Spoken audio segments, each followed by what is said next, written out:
Bismillah ar-Rahman ar-Rahim. Chers frères et sœurs, avez-vous déjà ressenti un moment si intense dans votre vie que vous avez su, au plus profond de votre être, que c'était Allah qui agissait en vous? Ces moments où votre cœur est envahi par une lumière, une sérénité inexplicable ou une transformation spirituelle profonde. Ces instants sont précieux et rares, des signes que le Très-Haut vous a visités, qu'il vous a touché de sa miséricorde infinie. Allah dit dans le Coran: « Et quand mes serviteurs t'interrogent sur moi, alors je suis tout proche. Je réponds à l'appel de celui qui m'invoque, quand il m'invoque. » Sourate Al-Baqarah 2, 186. Aujourd'hui, nous allons explorer 10 signes que votre Créateur vous a visités. Chaque signe est une porte ouverte vers une connexion plus intime avec Allah. Laissez vos cœurs et vos esprits s'ouvrir à ce voyage. Peut-être reconnaîtrez-vous certains de ces signes dans votre propre vie. Premier signe: une paix profonde dans les moments de chaos. L'histoire d'Ahmed incarne un phénomène que beaucoup d'entre nous ont peut-être déjà ressenti, mais que peu comprennent pleinement. Ce moment où, malgré le tumulte qui semble vous encercler, un calme inexplicable descend sur votre âme. Imaginez Ahmed, un jeune homme confronté à des défis qui auraient suffi à briser l'esprit de quiconque. Chaque jour, il se réveillait avec un nœud au ventre. Les factures s'accumulaient, les disputes avec ses proches semblaient sans fin, et les exigences de son travail le tenaient éveillé tard dans la nuit. Son cœur était un champ de bataille, tiraillé entre la peur de l'échec et le désespoir. Mais cette nuit-là, tout changea. Lors d'une prosternation prolongée dans sa prière, un poids qu'il portait inconsciemment fut soudain levé. Il ne savait pas pourquoi ni comment, mais ses larmes coulaient librement. Ce n'étaient pas des larmes de désespoir, mais de soulagement. Comme si une voix douce, silencieuse, lui murmurait: « Ne t'inquiète pas, je suis là avec toi. » Ce moment-là n'était pas une coïncidence. C'était la manifestation d'un signe divin. Nous vivons dans un monde qui valorise la logique et les solutions tangibles. Mais la paix qu'Ahmed a ressentie ne peut être expliquée par des méthodes humaines. Cette paix est un cadeau, une miséricorde d'Allah. Allah dit dans le Coran: « Certes, c'est par le rappel d'Allah que les cœurs se tranquillisent. » Sourate Ar-Ra'd 13, 28. Avez-vous déjà connu ce genre de sérénité? Un moment où, en pleine tempête, vous vous êtes senti inexplicablement calme, comme si une force invisible vous portait. Cette paix est un rappel qu'Allah est toujours présent, veillant sur nous. Trop souvent, nous cherchons des solutions dans les choses éphémères de ce monde: l'argent, les relations, les distractions. Mais ce qui calme véritablement nos cœurs, c'est le lien avec notre Créateur. C'est dans le rappel d'Allah, dans la prière et dans la soumission sincère que nous trouvons cette tranquillité. Ahmed a trouvé cette paix non pas parce que ses problèmes avaient disparu, mais parce qu'il avait tourné son cœur vers Allah. Ce moment de prosternation était plus qu'un simple acte physique. C'était une déclaration silencieuse de sa foi et de sa confiance en son Seigneur. Pour approfondir, réfléchissons à l'histoire de Mariam, mère de Jésus. Issa, paix soit sur lui. Lorsqu'elle se retrouva seule, confrontée à l'immense épreuve d'accoucher d'un enfant dans des circonstances que personne ne pouvait comprendre, elle aurait pu sombrer dans le désespoir. Mais qu'a fait Allah pour elle? Il lui a offert des paroles de réconfort et une source de subsistance miraculeuse. Ne t'afflige pas. Ton Seigneur a placé à tes pieds une source d'eau. Sourate Mariam 19, 24. Ce réconfort divin, Cette assurance silencieuse est la même paix qu'Ahmed a ressentie. C'est un signe qu'Allah est avec nous, même dans les moments les plus sombres. Chers frères et sœurs, avez-vous déjà ressenti cette paix dans des moments de chaos? Si oui, saviez-vous que cela pourrait être un signe qu'Allah vous a visité? Sinon, qu'est-ce qui pourrait vous empêcher de ressentir cette tranquillité? Prenez un moment pour réfléchir à votre propre vie. Lorsque les tempêtes arrivent, où cherchez-vous refuge? Tournez-vous immédiatement votre cœur vers Allah ou essayez-vous d'affronter les vagues seuls? Rappelez-vous que cette paix, ce calme inexplicable, est un rappel de sa présence constante. Ahmed a trouvé la paix dans une prosternation. Vous pourriez la trouver dans une invocation, une récitation du Coran, ou même dans le silence de la nuit, en méditant sur les merveilles de la création d'Allah. Alors, demandez-vous, suis-je prête à ouvrir mon cœur pour ressentir cette paix? Suis-je disposé à laisser Allah transformer mon chaos en calme? Et souvenez-vous, cette paix est un cadeau, une preuve d'amour divin. C'est un des 10 signes qu'Allah visite nos cœurs et nos âmes. Ce sentiment de paix, même lorsque tout semble s'effondrer autour de vous, est un signe clair qu'Allah est à vos côtés. Avez-vous déjà ressenti cette sérénité, frères et sœurs, comme un doux murmure divin vous apaisant en disant « Tout ira bien ». Deuxième signe, une guidance claire dans vos décisions. L'histoire de Fatima illustre un moment de décision que nous vivons tous à un moment ou à un autre. Ce moment où les choix de ce monde se dressent devant nous, séduisants et trompeurs, tandis que la voie d'Allah peut sembler difficile, semée d'obstacles. Fatima était déchirée. D'un côté, une opportunité lucrative lui était présentée, mais elle exigeait des compromis sur ses valeurs islamiques. Des réunions ou des pratiques contraires à ses croyances seraient normales, des engagements qui la détourneraient de ses obligations religieuses. De l'autre, un chemin qui, bien qu'en accord avec les principes d'Allah, semblait incertain, rempli de sacrifices et de difficultés. Un soir, après une prière sincère, elle se mit à invoquer Allah, récitant la Salat al-Istikhara avec toute la foi dont elle était capable. Cette prière, dédiée à demander à Allah de guider nos choix, est un outil puissant que beaucoup négligent. Fatima, dans sa quête de vérité, avait confié son dilemme à son Créateur. Cette nuit-là, elle se réveilla avec une conviction qu'elle ne pouvait ignorer. Il n'y avait pas de vision grandiose, pas de miracle apparent, mais un apaisement profond. Son cœur, autrefois tiraillé par le doute, était désormais empli d'une certitude. Elle suivrait le chemin d'Allah, peu importe les défis à venir.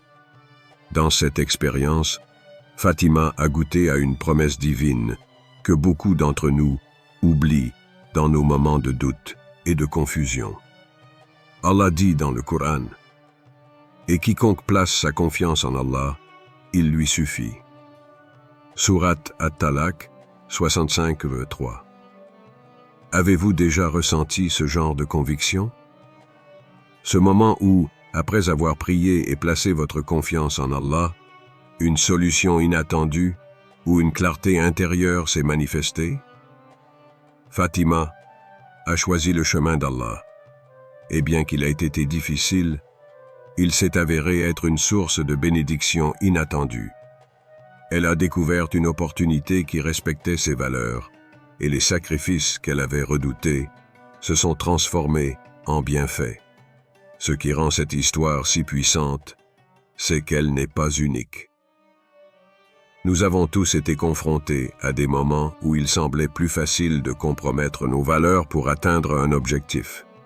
Mais la véritable question est, sommes-nous prêts à placer notre confiance en Allah, à abandonner nos peurs et à embrasser le chemin qu'il a tracé pour nous?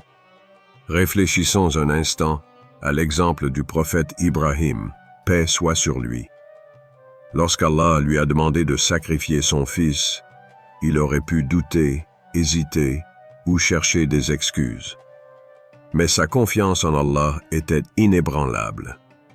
En récompense, Allah a non seulement épargné son fils, mais a aussi fait de cette épreuve un symbole de soumission et de foi pour des générations à venir. Chers frères et sœurs, la vie est pleine de choix qui testent notre foi. Mais chaque fois que nous choisissons Allah, chaque fois que nous plaçons notre confiance en lui, il nous ouvre des portes que nous ne pouvions même pas imaginer. Alors, la question se pose à chacun de nous. Dans vos moments de doute, à qui confiez-vous votre cœur? Êtes-vous prêt à placer votre confiance entière en Allah, même lorsque le chemin semble difficile? Fatima a trouvé sa réponse dans la Salat al-Istikhara. Pour vous, cela pourrait être dans une lecture du Coran, dans un moment de prière nocturne, ou même dans un silence méditatif où vous ouvrez votre cœur à Allah. N'oubliez jamais qu'Allah, dans sa miséricorde infinie, ne laisse jamais ses serviteurs sans réponse. Si vous l'appelez avec sincérité, il vous guidera. Alors, chers frères et sœurs, lorsque vous faites face à un choix difficile, rappelez-vous ces mots. Et quiconque place sa confiance en Allah, il lui suffit. Que cette promesse divine soit votre ancre dans les tempêtes de la vie, et que vous trouviez toujours la force de suivre le chemin d'Allah, peu importe les obstacles. Ce moment de clarté, où votre cœur est guidé vers le bien, est un signe qu'Allah éclaire votre chemin. Avez-vous déjà vécu un moment où la bonne décision devenait soudainement évidente après avoir invoqué Allah? Troisième signe, une douleur transformée en lumière. Rappelez-vous de l'histoire de Mariam. Après avoir perdu un être cher, elle pensait que son cœur ne guérirait jamais. Mais à force de prière et de patience, elle commença à ressentir une douceur dans son chagrin. Cette douleur l'avait rapprochée d'Allah d'une manière qu'elle n'aurait jamais imaginée. Avec la difficulté, il y a certes une facilité. Surat Ash-Shar 94-6. Quand votre douleur se transforme en lumière et que vous trouvez une force que vous ignoriez, sachez qu'Allah est intervenu pour vous consoler. Frères et sœurs, avez-vous déjà ressenti la présence divine dans vos moments de plus grande épreuve? Quatrième signe, une envie irrésistible de vous rapprocher d'Allah. Prenons l'exemple de Youssef, qui, un jour, sans aucune raison apparente, sentit une envie soudaine de retourner à la mosquée. Il n'y avait pas mis les pieds depuis des années, mais ce jour-là, il ne pouvait ignorer cet appel intérieur. Allah appelle à la demeure de la paix et guide qui il veut vers un droit chemin. Surat Yunus 10-25. Quand vous ressentez ce désir soudain de prier, de lire le Coran ou de vous repentir, sachez que c'est Allah qui vous invite à sa proximité. Avez-vous répondu à cet appel lorsque vous l'avez ressenti pour la dernière fois? Cinquième signe, une protection inexplicable contre le danger. Aïcha, sur le chemin du retour à la maison, évita de justesse un grave accident. Elle ne comprit pas pourquoi, mais quelque chose l'avait poussée à ralentir à ce moment précis. Elle sut que c'était la main d'Allah qui l'avait protégée. Et il vous protège contre les gens. Surat Al-Maïda 20-67. Ces moments où vous échappez miraculeusement au danger sont des rappels puissants de la vigilance d'Allah sur vous. Avez-vous déjà vécu un tel miracle dans votre vie? Sixième signe, une connexion émotionnelle avec le Coran. Hassan écoutait la récitation d'un verset qu'il avait entendu des dizaines de fois. Mais ce jour-là, il se mit à pleurer. Chaque mot résonnait dans son cœur, comme si Allah lui parlait directement. Et nous faisons descendre du Coran ce qui est une guérison et une miséricorde pour les croyants. Sourate Al-Isra 17, 82. Quand le Coran touche votre âme à un niveau que vous ne pouvez expliquer, c'est un signe qu'Allah travaille sur votre cœur. Avez-vous vécu un tel moment? 7e signe. Une réponse rapide à vos invocations, Khadija était désespérée. Elle leva ses mains en prière, demandant de l'aide à Allah. Avant même qu'elle ne termine son invocation, elle reçut un appel avec une solution inattendue à son problème. « Invoquez-moi, et je vous répondrai. » Sourate Ghafir 40-60. Ces moments où vos prières sont exaucées d'une manière presque instantanée sont des preuves claires de la proximité d'Allah. Quelle a été la dernière prière qu'Allah a exaucée pour vous? 8e signe. Une présence rassurante dans la solitude. Ali, seul dans le désert, regardait le ciel étoilé. Il sentit une paix écrasante, comme si quelqu'un veillait sur lui. Cette solitude devint un moment de connexion avec son Créateur. Il est avec vous où que vous soyez. Sourate Al-Hadid 57, 4. Quand vous sentez une compagnie divine dans vos moments de solitude, c'est Allah qui vous rappelle que vous n'êtes jamais seul. Avez-vous déjà senti sa présence dans vos moments de repli? 9e signe. Une transformation des relations autour de vous. Layla remarqua qu'au fur et à mesure qu'elle se rapprochait d'Allah, certaines personnes s'éloignaient, tandis que d'autres, partageant les mêmes valeurs, entraient dans sa vie. Les amis, ce jour-là, seront ennemis les uns des autres, sauf les pieux. Sourate Az-Zukhruf 43-167. Ce réalignement de vos relations est un signe qu'Allah purifie votre entourage. Avez-vous remarqué un changement dans les relations autour de vous depuis que vous avez renforcé votre foi? 10e signe. Une gratitude accrue pour les bénédictions. Même dans les petites choses, comme un repas chaud ou un sourire, Ibrahim commença à voir la main d'Allah.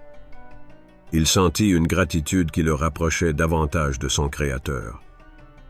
Si vous êtes reconnaissant, très certainement j'augmenterai mes bienfaits pour vous. Sourate Ibrahim 14:7. Cette gratitude débordante est une preuve que votre cœur est conscient de la présence d'Allah dans chaque aspect de votre vie. Quelles bénédictions d'Allah vous ont récemment rempli de gratitude. Ces signes, chers frères et sœurs, sont des cadeaux d'Allah, des invitations à une connexion plus profonde avec lui. Reconnaissez-les, soyez-en reconnaissants et laissez-les transformer votre vie.